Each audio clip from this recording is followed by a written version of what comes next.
I've just had the privilege of directing a play called My Friend Zelma, Marjorie Canaan Rollins on Trial, which was written by Dr. Michael Gannon, and we were able to produce this play in St. Augustine through the generous support of a classic theater and the St. Augustine Historical Society.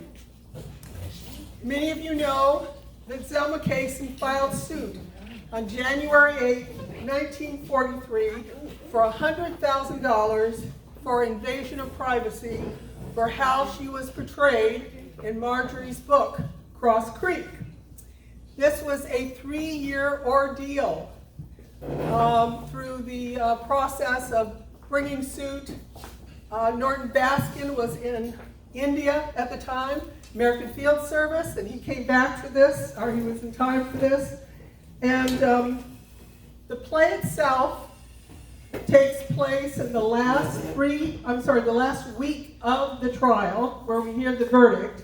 And all of Dr. Gannon's play is taken from the transcripts that are at the University of Florida, and also from letters of those who participated. And also you'll hear some excerpts from Cross Creek. Today, our performers are Nancy Grote as Marjorie Canaan Rollins and Jerry Dickey as Philip May, the lawyer. Okay, enjoy.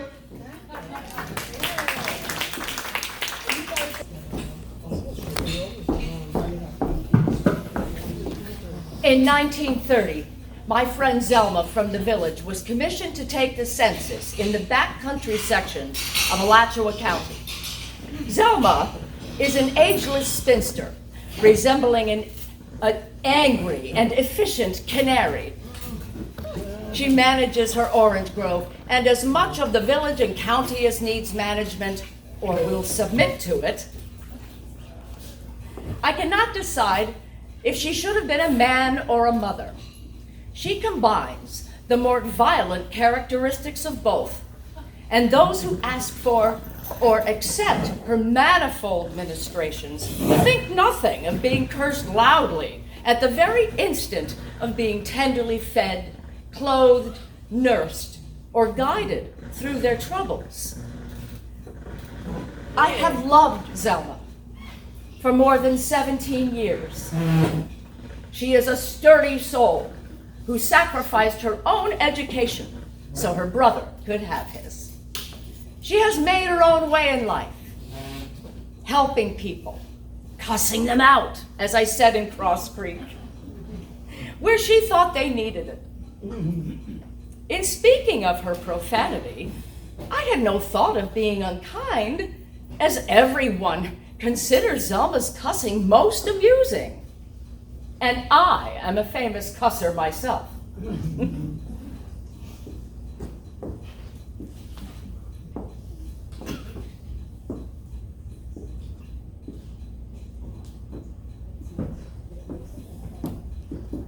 The defendant, Mrs. Marjorie Canaan Baskin, is called as a witness on her own behalf. You are Marjorie Canaan Baskin, one of the defendants in this case. I am. And where do you live? I live at Cross Creek near Island Grove, Florida. In Alachua County? Alachua County. Do you have a profession? I have two professions.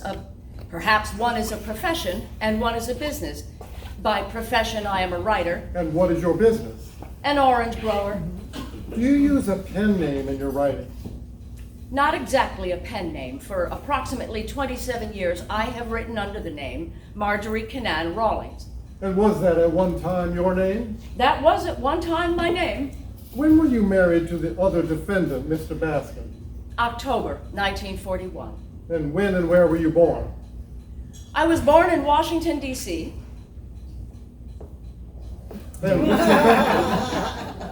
My mother's people were Michigan farming people, and my father's people were mostly of Southern stock. Most of the men, well, some of the men were Methodist ministers. My grandfather Canaan was a Methodist circuit rider in South Carolina. What's your education? I was educated in Washington, D.C. grade schools and Western High School, and the University of Wisconsin, Madison, Wisconsin. And when did you first come to Florida? February 1928. And what was your reaction to Florida? It seemed to me that I had arrived home at last. I had been very unhappy living in the North and in cities. And what was the source of the funds that you had for investment in an orange grove while living in Florida? I don't know just what you mean, but things were desperate. I was in great despair about my writing. You see, I had been trying to do so-called popular writings, and when I came to Florida and was so enchanted with the country and the people, I decided to write about them as they appealed to me. And I decided that if that sort of writing was not wanted, wasn't acceptable, I would not try to write anymore, except verse. I would have to write something and hide it. What can you say of the first years in Florida with reference to the operation of your orange grove and returns from your writing? Things were desperate. Those were some of the first worst orange years the industry has ever had, and things were very desperate. I went through years of poverty and hard work. At the time of my divorce, I came close to actual hunger. When my Florida books brought me prosperity, my first move was to pay off the mortgage on my grove so that I could be assured of continuing to live the simple life that I loved among the people I loved. And the Florida books brought me prosperity for the sole reason that the reading public responded to my own love of the country and the people and felt a sense of sharing in that love. Please tell us something about the development of the relationship you had with Miss Casey. She was a very close friend of Mother Rawlings and the Rawlings boys, and we automatically became very close friends. Did that friendship continue? Yes, she knew me to be a writer and seemed to be very much interested in my career. Did she render you assistance in the gathering of material? Oh, Zelma was everything, kind and helpful. She knew me to be a writer, and she took me around a wide radius to introduce me to people who she felt had stories to tell. She told me true tales and legends of the section.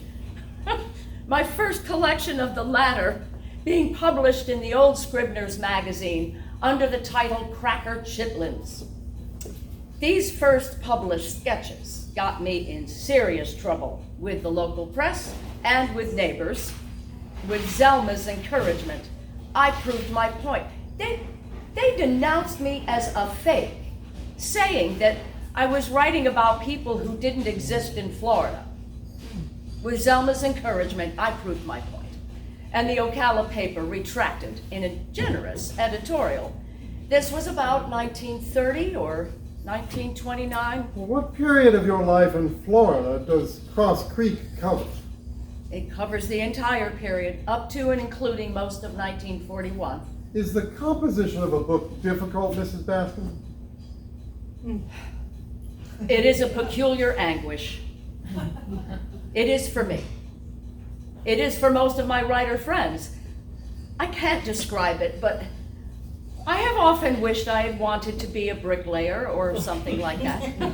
Does it always go freely? Only seldom.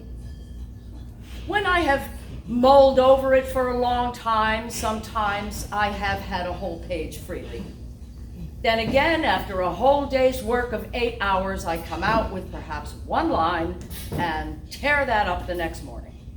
Well, tell us something about the occasion of going on this census-taking trip with Miss Casey. Zelma was asked to take the census in that immediate district that I had not seen and which was familiar to her, and she asked me to go with her on horseback and meet the people that way. And was one of the purposes of you accompanying her to gather material for your writing? Oh, more or less incidentally. You see, a writer doesn't go out and hunt material the way you look up statistics in a book. And Zelma knew that my mind and heart were constantly open to people and places who would eventually become part of a story or another book. As you wrote in Cross Creek, was this census-taking trip included in the original draft of the book? Yes, not in its entirety. In the original draft, there was no description of my friend Zelma. And what was the occasion of the inclusion of that characterization? Did your editor make any suggestions to you about adding this character in? Yes. The original drafts came back to me, and at the head of that chapter was scribbled a note by my editor. My friend Zelma is a wonderful character, but you must have a description of her. When was that description written? Late 1941, late summer, early fall, I imagine. I ask you to turn now to chapter 5, to the characterization that you say was written in 1941, and interpret it for us as it was written in your mind and in your heart.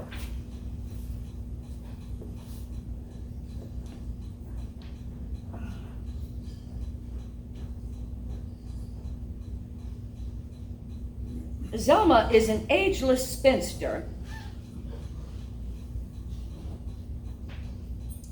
Well, I had to sit down and think about, how do you describe Zelma?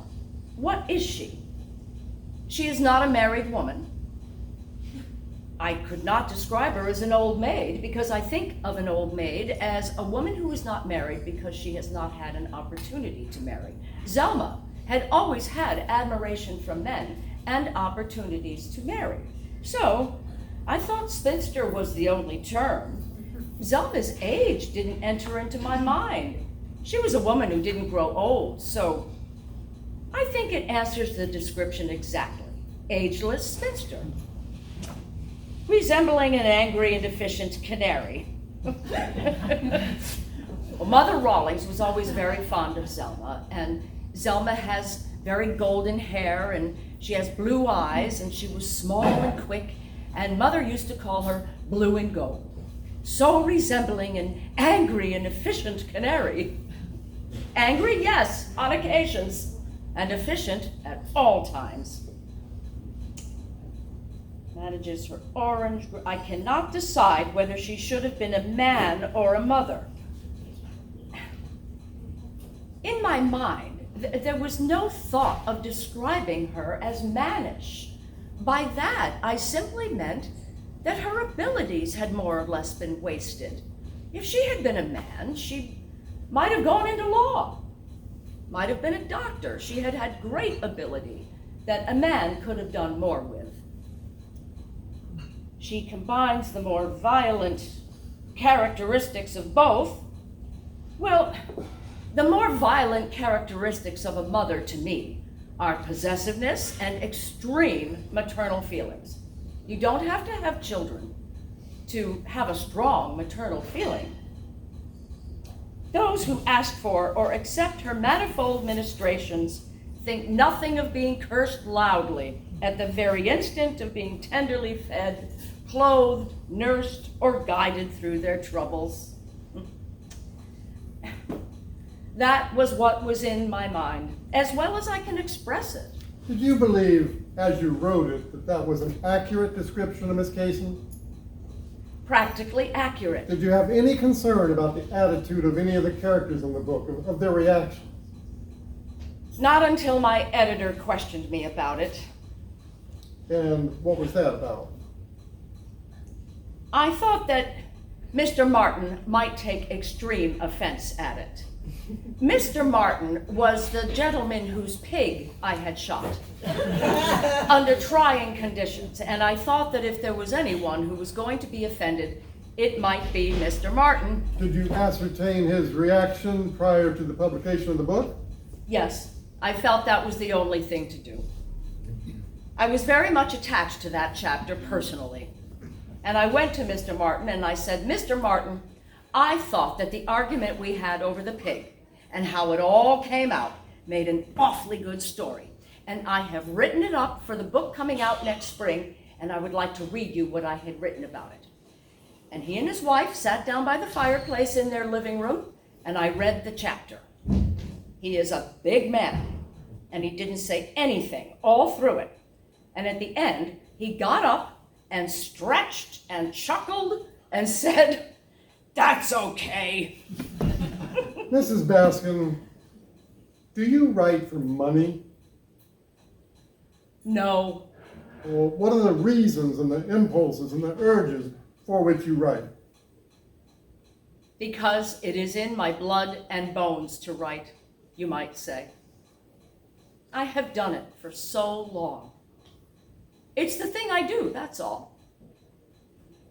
Just as another man wishes to be a carpenter or something of the sort. And to write about the Florida country that I love so, and the people, and if it is received well, and if it sells, that is, it is simply good fortune. What's the best estimate you can make, Mrs. Baskin, of the number of all the letters you've received regarding Cross Creek? Oh, the number would be in the thousands. And to what extent are they unfavorable or critical?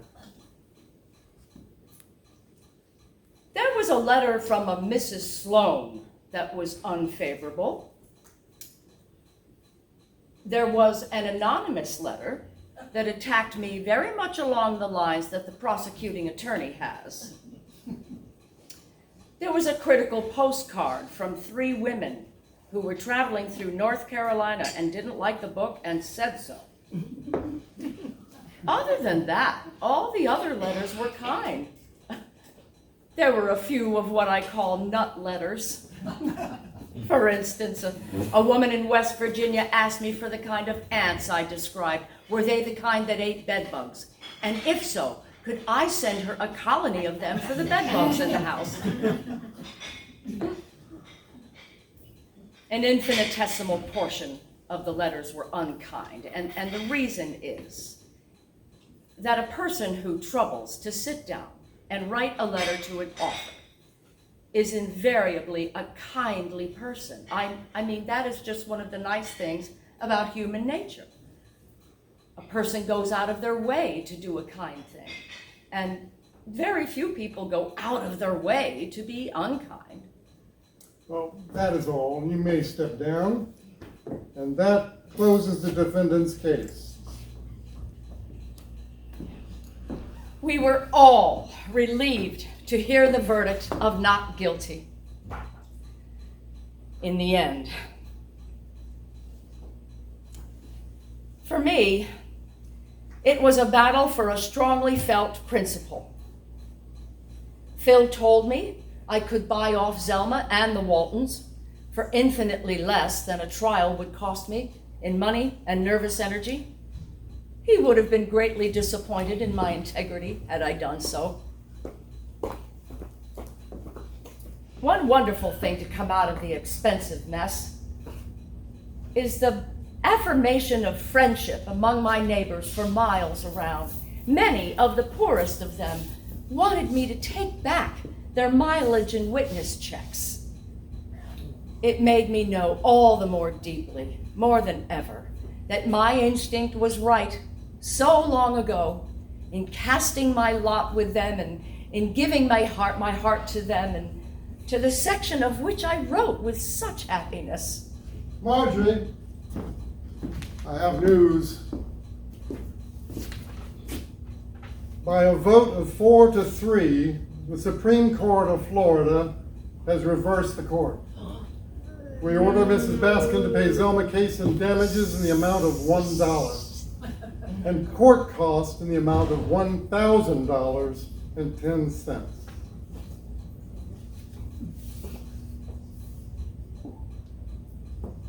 I did want to reimburse Zelma for her court costs if we had won a total victory. This to prove that I was not fighting to protect my money, and to make a gesture indicating my pity for her and my understanding. I feel no bitterness for her, but it is salt in a raw wound to be compelled to pay her costs. My fury is all for the members of the Florida Supreme Court who took a small range point of view. There is a type of mind that is incapable of understanding. Phil, I shall not write about Florida again. Marjorie, that's distressing for me to hear you say that. Well, I remember when I introduced you to a Jacksonville audience some years ago. I wish I could remember the exact words, but the extent was, in 1513, Ponce de Leon discovered Florida, but he only discovered the physical and material Florida. Then 400 plus years later, you came and discovered the heart and spirit of Florida and wrote about it to the world in writings of remarkable beauty and sensitivity. Surely your best story about Florida is yet to come. You should read again your chapter, Who Owns Cross Creek?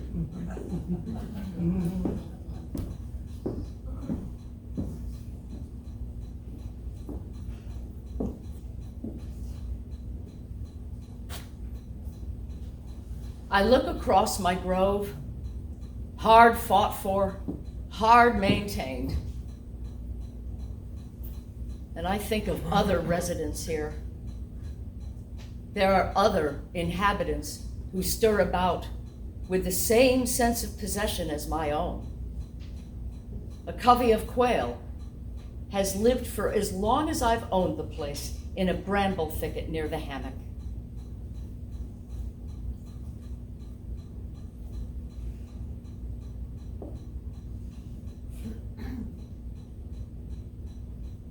A pair of blue jays has raised its young, raucous-voiced and handsome, every year, year after year, in the hickory trees.